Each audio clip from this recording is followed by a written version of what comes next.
the Locked On Podcast Network, your team every day. You are Locked On Cowboys, your daily Dallas Cowboys podcast. Part of the Locked On Podcast Network, your team every day. Locked On Cowboys.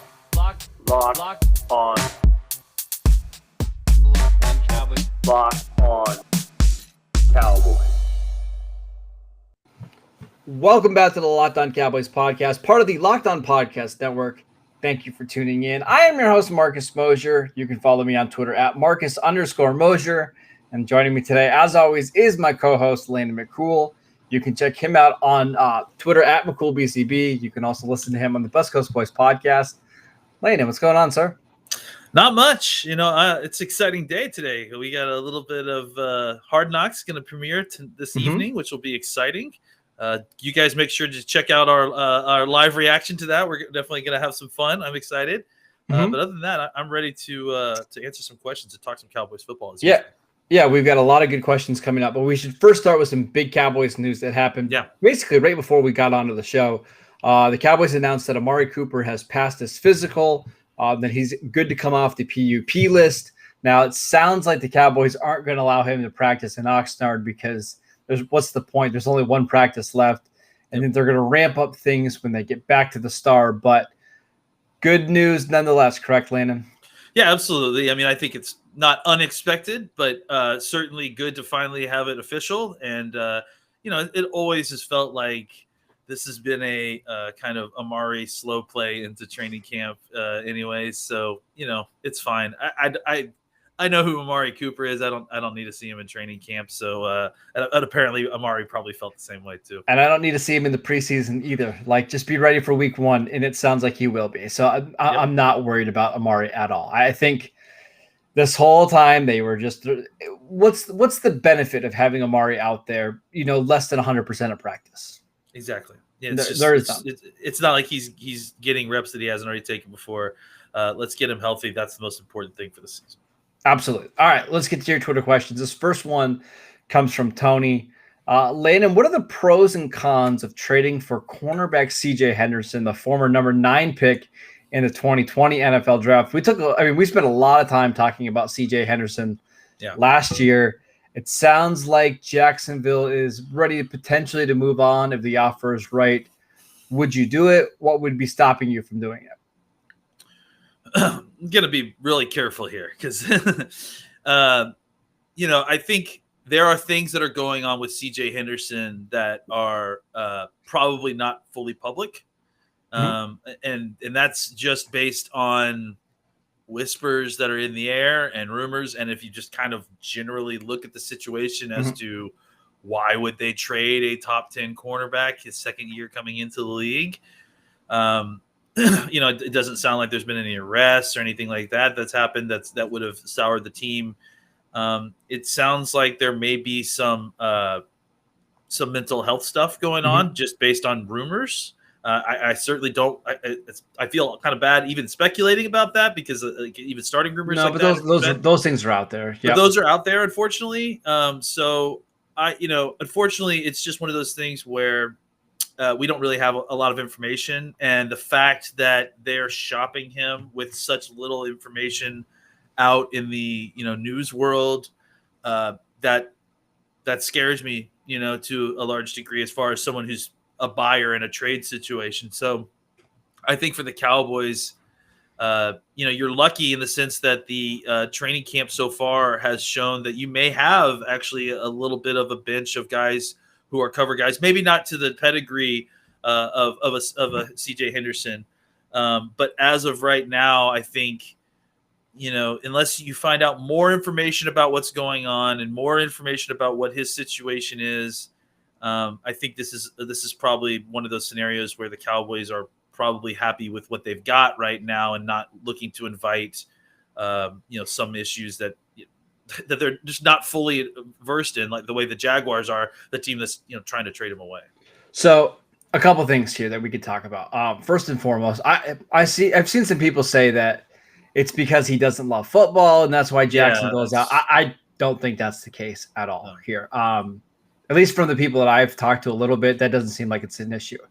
Seems like there's some family stuff going on, and I think CJ Henderson was actually hoping to kind of get out of the Florida area when he was drafted, and that didn't happen, right? He stayed, basically right in the same spot.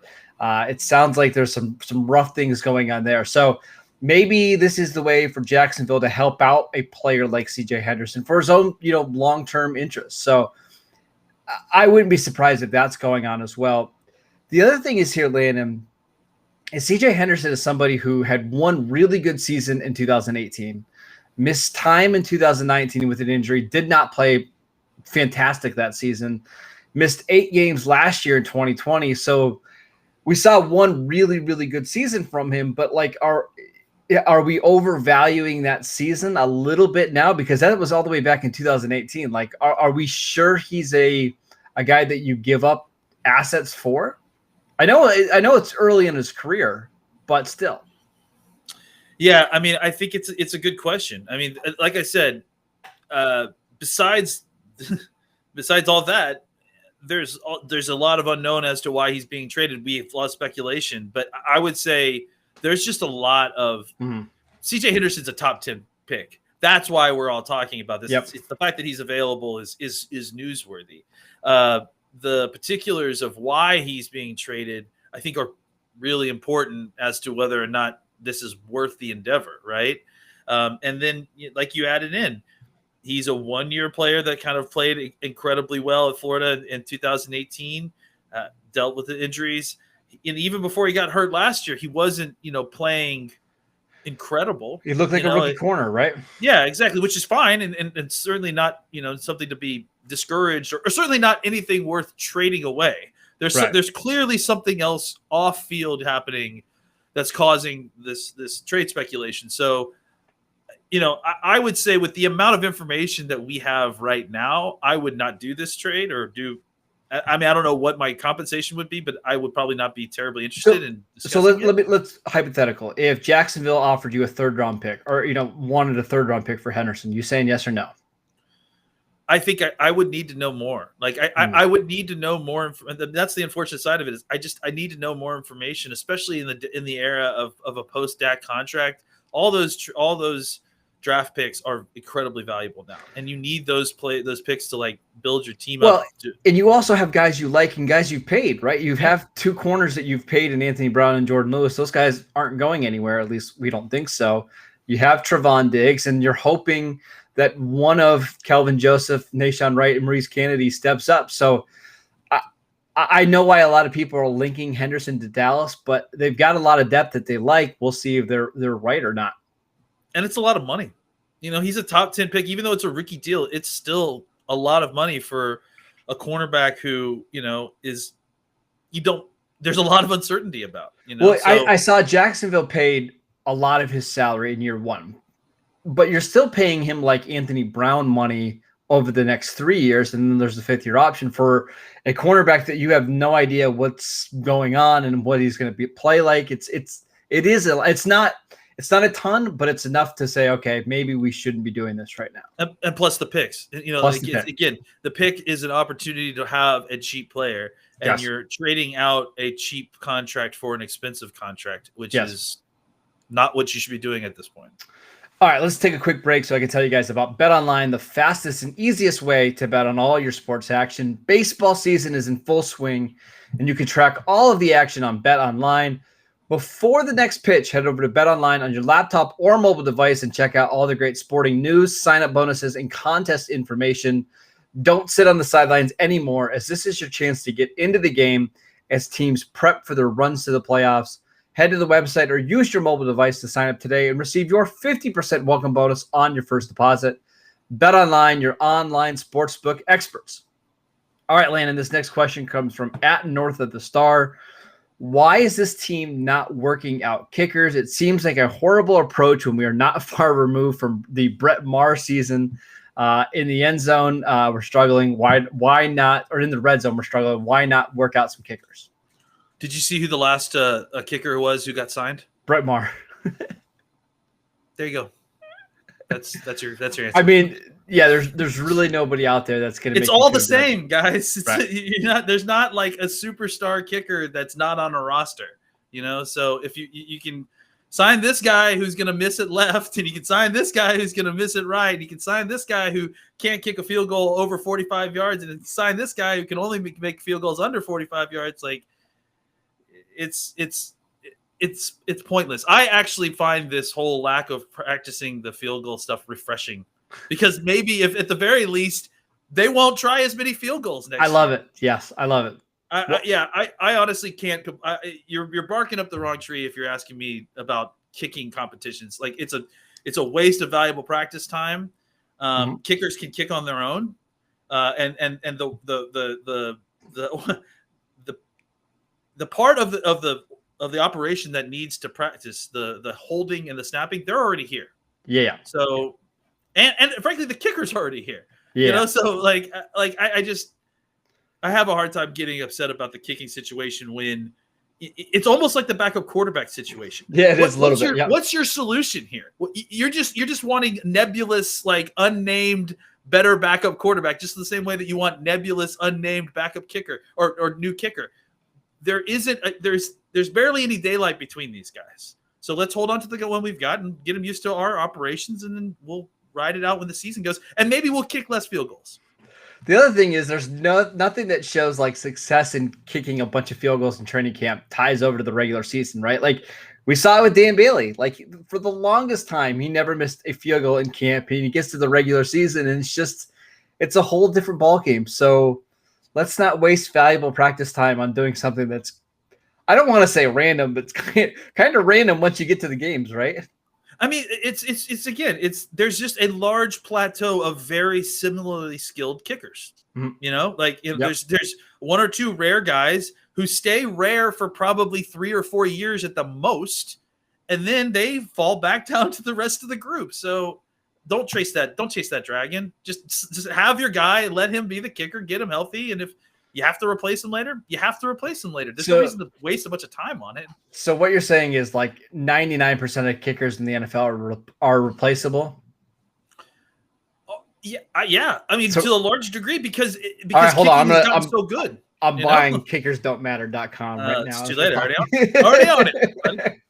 That's me. All right, let's get to some more questions. This one from @QsCowboy. Thoughts on Israel Mukamu making the Cowboys roster this year? If you had to say yes or no that he makes the roster, what would you say? I did a 53-man roster just for fun the other night, just based on where we are right now. And I had Mukamu making it. Yes. I think yeah. I called his family; they were excited. Thank you. I think he's shown you a little bit as a safety in practice. I think he's probably going to be an incredible special teams player. I think where he's going to be valuable and what we've seen in practice is as kind of a tight end eraser. Mm-hmm. He's because he's big. He really can cover just because he's a former corner in the SEC. So he certainly knows how to do that. I think he has a role on this team, and I'm excited to see if he does make it. I do think he will make it, but I think he will be the bottom. The last safety on this team. He's probably somebody that needs to have a couple good preseason games here coming up just to kind of solidify his spot. Continue to play well in practice, show that you can do some stuff on special teams. But I do agree. I do think he's going to make it. All right, this next question is from Colin. What player other than Dak would make the biggest difference if they had a breakout year in 2021? So let's think about guys that, maybe year 2, year 3 guys that they perform really well could make a couple wins difference for the Cowboys. I mean, CeeDee Lamb, right? Like, I mean, I kind of feel like he already broke out, but okay, that's fine. Yeah, I don't know. Like, yeah, I mean, well, I guess we should define what breaking out maybe is. Maybe going from like a average player or below average player to like a high quality starter. So maybe Trayvon Diggs. Okay. Yeah. I was thinking like Tyler Biotish, going from like a rookie center to, hey, now you're a quality center in the league. Like that would be really helpful if that happened. Sure, absolutely. I mean, I think Bill there's Gallimore? a couple different players.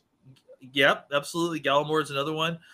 I would say that it's probably going to have the most effect. Yeah, like in spots where you have weakness, right? Where you're making weakness a strength. So yeah, defensive tackle with Gallimore or if Tristan Hill comes out off of PUP somehow and is just a completely different looking person, that would be something. Really, Randy Gregory kind of qualifies for this. Yeah, he's played less than 1,000 career snaps. He definitely qualifies. So I would say Randy Gregory, having what we expect from him, I think this year would qualify as a breakout year, and I think it would have a pretty great effect on this team, just because you elevate the defense to a level that it hasn't been in a while when you have two pass rushers like that. And then by elevating the defense even that little, you've suddenly, made a team with a really good offense and a bad defense, an average overall team, into a very, very good team that's one to be reckoned with. So those are the guys, right? Biotish, Randy Gregory, Neville Gallimore, Trevon Diggs. One of those four, two of those four break out. They're going to be just fine. I had a question about the cornerbacks that I wanted to ask you in just a second. But before we do that, I want to tell you guys about rockauto.com. It's a family business that has been serving auto parts to customers online for over 20 years. They have everything from engine control modules and brake parts, motor oil, and even new carpet. Whether it's for your classic or your daily driver, get everything you need in a few easy clicks delivered directly to your door. The rockauto.com catalog is unique and remarkably easy to navigate. Quickly see all the parts available for your vehicle and choose the brand, specifications, and prices that you prefer. Go to rockauto.com right now and see all the parts available for your car or truck. Right, locked on in the How Did You Hear About Us box, so they know that we sent you. Amazing selection, reliably low prices, all the parts your car will ever need. Visit rockauto.com today. All right, a couple cornerback questions. People are still wondering who's going to be cornerback 2 for the Cowboys in week 1. Yeah.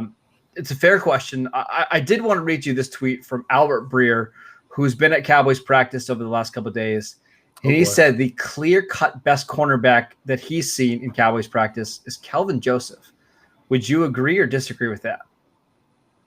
No. I mean, Kelvin Joseph has been great. And I think, but I mean, the clear-cut bet. Trayvon Diggs has made plays every single day out here. So, Trayvon Diggs is far and away the best quarterback out here. To me, Albert Breer typically isn't somebody who sees things with his own eyes and reports on it that way. I think he's talking to somebody in the Cowboys organization that believes that. Now, is that Jerry Jones? Is that Mike McCarthy? Is it Dan Quinn? I have no idea. But for somebody to believe that Kelvin Joseph is already their best cornerback says a lot. How far away do you think he is from Trevon Diggs right now? I mean, I don't think he's very far. Look, I think he is – I don't want to oversell this, but I think we didn't see Trevon Diggs – in training camp last year. Correct. But just based on where they are trajectory wise, I feel like Joseph is ahead of where Diggs was at this point last year. Well, especially early on in the season, because Diggs really struggled to open up the year. Sure. Right? Absolutely. And I think that the thing is that Joseph has just such amazingly natural movement skills and coverage skills that, when I shook off and poo-pooed the idea that he's the number one best corner out here, it's on the idea that Diggs has been covering CeeDee Lamb consistently and has fought and been able to. I mean, if we're talking about like sticking with your man and the ball not going your direction, I would say that Joseph's definitely in that conversation. And so I think that he certainly hasn't been bad, and I just certainly don't want to imply that with my response. It's more that I think that Diggs has been really, really good. I think that Joseph has earned that starting spot. I mean, I think him and Brown, even though Brown has had a good camp, I think he has played well enough that if the tie goes to the runner and the tie goes to the rookie here, right? The cheaper guy too. I don't think that anyone's going to be upset about it, or I don't know that anyone's going to be like, oh, that they're just giving him that job, blah blah blah. He certainly has earned that job, I would say. What would you say Joseph's biggest weaknesses that you've seen so far? Is it consistency? I mean, just more making. I think he isn't quite there yet to making plays on the ball. He's close, but it's more like he's covering these guys and the ball's not going to them. Okay. Going his way. So I would say maybe baiting the quarterback a little bit more, or just making plays on the ball as the ball arrives a little bit more. It's not like a previous 24. No, I was going to ask you, is it like where he's in position, he's just not making the play, or the ball's just not going there? It's just the ball's not really going his way, because there were several different times. In fact, the very first practice that I really specifically watched him, there was a ball down the field, and he was in phase the whole time, turned around, immediately found the football, knew exactly where it was. Like, that part of the game seems very natural to him, as opposed to Chidobe, who seemed to kind of fight things when it started to get his back turned. So I'm excited about Joseph. Yeah, so am I. I kind of feel like, and maybe you feel free to disagree, that we're going to see like a rotation at cornerback early in the season, right? Like, I just don't know if they're going to want to play Kelvin Joseph 70 snaps. Like, they might play him 40 snaps, and we might see Anthony Brown outside on a handful of snaps, and we might see even Jordan Lewis playing more in the slot and maybe more on the outside. It feels like that's the way that we're trending. Would you agree with that? Yeah, I mean, I think that what you see is you've got 3 or 4 guys who are probably all at similar skill sets right now. They may be at different trajectories of their career, but I think that you've got 3 or 4 guys that are all probably playing similarly good football. So I think you kind of mitigate the ups and downs of your rookie by slow feeding him snaps, not necessarily forcing him onto the field. Get his feet wet a little bit, and then once he finds his footing and is a little bit kind of evened out consistency wise, that's when you stick him out at CB2 and you don't look back. I agree. This next tweet officially signals that football is here, Landon. Oh boy! This one comes from Bud. If and when Mike McCarthy is replaced next season, who will the head coach be? Guys, the season just started. Let's. It hasn't even started yet. We haven't even had our first real preseason game. We've had a Hall of Fame game. Yeah, let's not fire our coach quite yet. How about that? Yeah, it's Kellen Moore. That is it for today's show. Thank you guys for tuning in. As always, you can download and subscribe to the podcast on Apple Podcasts, Spotify, or wherever you get your podcasts. We will be back late on Tuesday night for our Hard Knocks reaction. That'll also be posted in the podcast section, so make sure you guys are tuning in for that. You can follow Landon at McCoolBCB. You can follow the show at Locked On Cowboys, and I'm at Marcus_Mosier. We'll see you next time.